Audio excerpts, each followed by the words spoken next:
Bueno, acabamos de recibir la Toyota Highlander 2022. Es nuestra primera conversión, así que ya sabe, acompáñame a verla.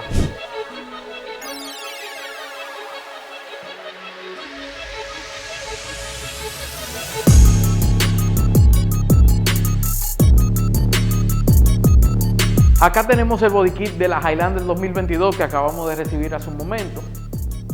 Aquí tenemos lo que es el bumper delantero. Es un bumper de muy buena calidad, semejante a lo que es el bumper original que trae el vehículo. Por acá, como pueden ver, tenemos lo que es el bumper trasero.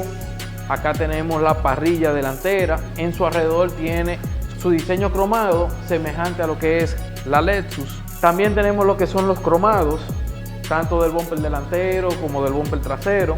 Los DRLs vienen Black Edition. Son secuenciales de doble tonalidad. Ahora acompáñame al proceso.